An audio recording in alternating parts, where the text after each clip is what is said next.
got to shoes this bit, Margaret. You've got to shoes it. These are also really nice off-piste, and that's because they've got a very good flex to them. You have to be really on it all the time. What really impressed me was the capabilities of it on slope. Slightly wider ski. For me, this one has been really, really good on and off piste. Light and nimble, pivot it around. You want to try everything, not just staying on piste, not just going off piste. So listeners, welcome to our bonus episode of this week's The Whiteout podcast, where we are talking ski test. And of course, we have our regular expert, our regular co-host and presenter of The Whiteout Show, the fabulous skier, immense personality, Rob Stewart. How are you, Rob? Oh, yeah. Well, I'm pretty good, Don, but it's now the beginning of November and I'm starting to forget about, I'm studying the long period of time where I haven't actually been on skis. So whether you'll be able to do it again, whether you'll be any whether good I'll be able to do it again, is the thing. So this week, we are here to talk about the ski test. So I thought I might ask some of the more popular questions that we've been asked by listeners about the ski test, and then we would get into our review today of the best all-mountain skis for this winter. So what is the UK ski test? Okay, it's a week or 5 days of testing skis. Retailers are invited to attend, media are invited to attend, and ski hardware brands, plus some, soft goods brands as well, are there to allow retailers and media to test their product. So when you say test, what do you mean by test? Okay, so we get on skis and we ski on them and we review those skis. We're talking about not the skis that are being sold in that season. So when we are testing those skis, reviewing those skis, skiing on them, those are the skis that no one else has seen yet. They're the skis that are going to be available for the following season. And does more than one skier ski on one ski? Do you see what I mean? So you ski on a particular ski, the Black Crow Serpo. Does somebody else pick that up as well in your team and they ski that as well so that you can combine your reviews? Yeah, we definitely try and do that as much as possible. Yeah. And especially if there's a ski that we either particularly like or we've got some question marks over, we'll make sure we get those skis into someone else's hands as well. Last year in Le Clusaz, we had some fantastic skiers. It was a pleasure to be managing a team full of British team skiers and World Free Ride Tour skiers, and having to try and keep up, basically, which I didn't always manage to do. But anyway. And how many brands are there? How many brands and how many skis? Last year at the ski test in Le Clusaz, there were 18 ski brands in attendance. 18 ski brands. And how many sets of skis across those brands? Few hundred, isn't it? Five. There were over 600 individual skis available to test. Yeah. Wow. Okay, cool. Obviously, not all of those are in the all-mountain category, but we have chosen our best 5 skis. So let's have a listen to the best all-mountain skis for 2023 and see what we came up with.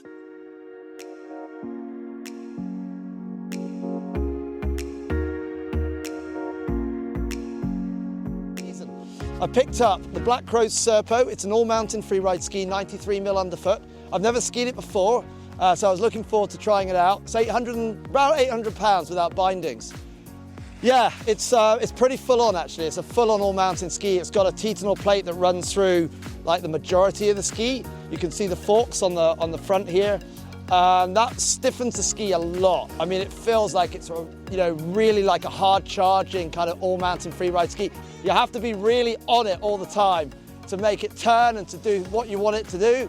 That's what I really like about it. The rocker at the front actually makes turn initiation really, really easy. So it's not a difficult ski to initiate the turn, but I think to get the most out of the Serpo, you need to be an expert and quite aggressive free ride skier, like an all mountain skier. Hitting the bumps, it was bouncing around a bit because it's quite stiff. So I was being thrown around in the moguls a little bit. It's not a bump ski at the end of the day. I think in powder, yeah, it will work because of the rocker. And if you really like charging it, it'll be great. Steep slopes. I think it's going to love the steeps, this thing, because it's just so solid. It feels such a solid ski.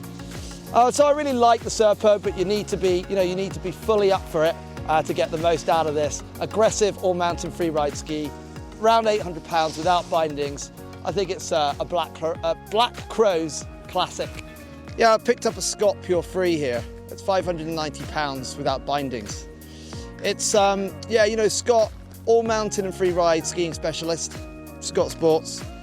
This one, 90mm underfoot. It's designed for advanced skiers, maybe not the super high end of the technical scale, but actually it's an interesting ski. They've got a metal plate underneath the binding, and what that does is it makes it quite stiff under the foot and really, really grippy on the piste. I've been skiing some quite hard packed snow this morning on these, and they grip really nicely. But there's no plate at the front or the back of the ski, and there's a rocker at the front, a little bit of a tail rocker as well, and that makes the ski soft front, really easy to turn. So like if you're a kind of skier that likes to carve a bit, but also go off the piste a little bit into sort of bumpy terrain, yeah, I mean these work really well because they just grip, but they're also so easy to turn. Where I think they just didn't quite hit the mark for me is I took them onto steeper terrain that was very sort of deeper, cut up snow.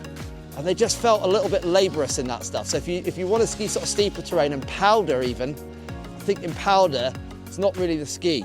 90 underfoot though, super versatile.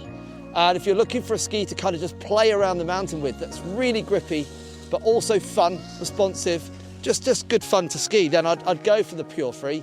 590, sort of mid-price range, but I love the look of it. It's just smart, and Scott always make those nice looking skis. So yeah, check it out, scottsports.com.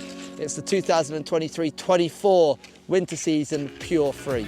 I've got a ski here that Rob actually tested yesterday, but he told me it was really good, so I actually had to try it out for myself. It's the K2 Mindbender 96C, so the carbon version of the Mindbender Ti. So there's two versions. This is the carbon version. Such a good ski. So light, exactly what Rob was saying yesterday, light and nimble. Really, when you're in the terrain that's a bit more complicated, it's really easy to move the ski, pivot it around. Just a really, really enjoyable ski off-piste. And when, for example, you're going off like a little bit of side hit, really like easy to control off a little jump. Just the perfect ski for that, messing around a bit on the side of the slopes. But also, what really impressed me was the capabilities of it on slope. I was just skiing down the bottom part of La Clusaz here, and the GS turns that I was doing felt relatively close to, I'd say almost a master ski. So even though it's light, it's really, really easy to put that ski on edge and let it come across the hill. Just a really, really nice ski. So it comes in at £525 without the bindings. So it's sort of the mid-price for a ski like this, but I must say it's just so good. So I'd recommend it. K2 Mindbender 96C. Here it is. We've been testing the faction dancers this morning here in La Clusaz. I've got the faction dancer 1. Max, what are you on? Yeah, I've got the dancer 2, so slightly wider ski, but yeah, for me, this one has been really, really good sort of on and off piste. We did a bit of just skiing off the side of the slope and really responsive ski given its width and it's a bit wider, so I was a bit skeptical as to how it was actually going to come together, and also relatively light. I don't know what you thought, but for a titanium plated ski, really, really light for what it is. So it's the first thing I said when I picked these up, when I took them out. I said, oh, they feel really light. Considering they've got the plate in as well. This is the 86 underfoot, so it's kind of baby to that one, if you like. On the piste, it's like really cruisy, really, really easy to turn, and grippy as well. Yeah. But an 86 underfoot, I mean, it felt so responsive and lively. I would have said pretty much the same for this.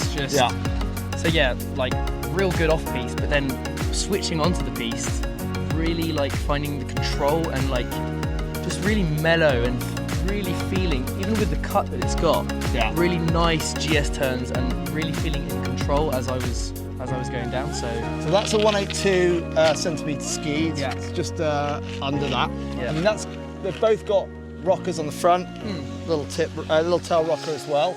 I mean, I'd say for this ski here, like if you're skiing probably like 70% on piste and you want to just go off the sides and you want to play around in the snow off the sides of the piste, in the bumps, when there's powder around, you know, it's going to handle that okay.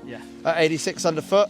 Yeah, it's a really nice versatile ski for somebody that's possibly almost like an upper intermediate level skier, advanced skier, getting into that kind of expert level skier as well for the dancer one. Yeah, my thoughts exactly, and it's pretty much the same. I'd say more 50-50 off-piste, on-piste with this one. But yeah, as you said, this is a ski that you can go from intermediate to almost expert. When you're getting into the more expert level, I'd go for a higher, slightly taller ski. Okay, yeah. So, but yeah, right. I feel like it's just a really good all-round ski. This one comes in at $5.99. Without bindings. Without bindings, yeah. And this one's about $5.50, I think, same without bindings. So a little bit lower price for the one. But I know, you know, speaking to the faction guys, these two skis are very, very popular in the range for obvious reasons. And we've got some lovely snow to try out these Blizzard Brahma 82s. So this is a intermediate / advanced ski for all mountain, all types of terrain. One thing that I found really interesting is I tried to carve on the piste with them. They carve hugely well. Why is that? It's because they've got a flat end, which really helps the carve on the skis. But then I decided to go off-piste, and I was like, these are also really nice off-piste. And that's because they've got a very good flex to them. So on-piste, they're really nice, don't feel too soft, nice and solid, and as soon as you go off-piste, they're really enjoyable as well. They come in at a price of £590, which is a fair price. All different sizes. I tried out the 180 centimeters, and they were at 82 millimeter underfoot. Yeah, honestly, I think this is a really good ski if you want to try everything, not just staying on piste, not just going off piste. So it's a really good alternative if you want to do a bit of everything. I'm here with the Armada Declivity 92 Ti. So this is an all-mountain ski. So for me personally, I really enjoy a stiffer ski to rip around, and this sort of comes into that group. So titanium plate inside, a little bit soft on the tips and the tail, so a little bit fun. You can have a bit of fun of it on the slopes and even obviously off. Today I was mainly on the slope with it, and it really enjoys those mid turns at a sort of a moderate speed, and you can even like push it a little bit and it will really respond underfoot. So, and even when we get into those shorter turns, there is still some response there. So really a really good all-round ski really on the slope.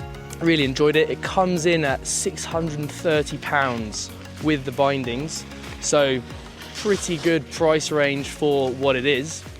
And yeah, it's more for your, let's say, advanced all-mountain skier. So you still have to be quite aggressive on the edge if you really want it to respond to what you need. So yeah, really good ski.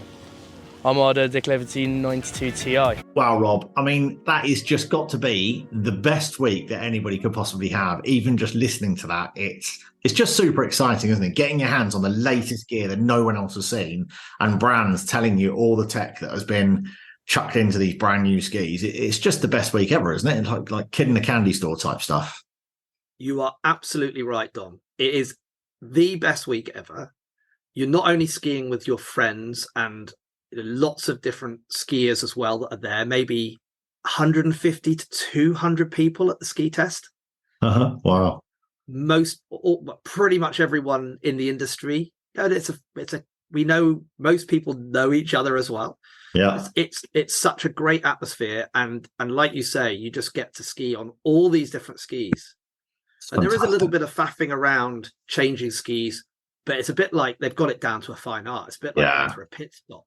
Yeah, on a Formula One race. You come down into the test centre, back in the day used to come speeding through the test centre, but they've stopped us doing that now because it's dangerous. Which is very sensible. So slowly into the test centre, get your skis changed over. The guys are very, very good at that. They'll just flip them over for you, and you're onto the next. You're onto the next ski in minutes, sort of thing, and you're back up the mountain again. So it's very, very easy to change skis and very, very easy to get back up. What can I say, Dom? It's just good fun. So out of those 800, there's over 600 sets of skis. About 180 of those, I think you said, were free ride skis. We got them down to 5, which was, as we just heard about, the Scott Pure Free, probably your favourites, 590 quid. The K2 Mindbender 96C, they were about 500 quid as well. The Scott Pure Free were at nearly £600. And then the Faction Dancer 1 and 2, which were around 550 quid. The Blizzard Brahma at 590 and the Armada Declivity at 650. Do you have one that you'd want to pick out of that group, or do you like just the fact of having? I love the Armada Declivities, and I tend to, if I see them in a ski hire shop or something, I'm like, I do grab those. Saying that, I don't, the Factions, I never have, very rarely have a bad experience on a Faction ski. I've always loved. It's very hard, Scott skis are brilliant as well. What else was on that list? Scott Pure Free, the K2 Mindbender. K2, the Mindbender's a great ski. It's a Such very, a great very ski. accessible. Very accessible, very good all-round ski for a lot of skiers. And that was the carbon. That was the carbon version that he skied on. Nice, light, nimble ski. I've skied on that, and it's a really nice little ski. Actually, super nice. The thing is, there's not a lot of really bad skis around, and it is a bit of a personal preference thing. Some skis steer differently to others. Some understeer a little bit. Some are much easier to steer, but you've got to kind of control them a little bit more. So it is a personal preference. So when it comes to price points, I think it's really important that, people understand that actually a ski that costs £800 might not be better for you than a ski that costs £500 or £600. But that's why it's important to hopefully listen to reviews and read reviews of skis and try and understand what it is that you're looking for in a ski. Well, that's been absolutely great, Rob. Hope the listeners have enjoyed listening. Any questions, don't forget to shout those in at hello@inthesnow.com. And obviously, if they head over to the In the Snow Mag YouTube channel, all of these reviews, including individual reviews of each of the skis, are on that channel, probably our most popular channels. And next time we're going to do the best piste skis, which is always a good one because there's plenty of people out there riding the rollers and sticking to the groomers, as they call them in the States. And so we've done a really nice little compilation of best piste skis on there as well, which we'll release in a couple of weeks' time. Other than that, Rob, I've seen some snow falling. So listeners, don't forget, next week we will have our regular episode of our podcast. And please, if you've enjoyed this episode, don't forget to leave us a review. It is very important to leave a review. It's the best way that other skiers can find our podcast. It's not like any other algorithm you've known about. So head over, leave us a review, leave us a star rating, and it really helps us. And until next time, Rob, we will see you in a week's time. Yeah, a week, Dom. Have a good one. Cheers. Bye-bye. Cheers. Bye. Mais non, talkie-walkie. Pretty sure it's called a walkie-talkie, mate.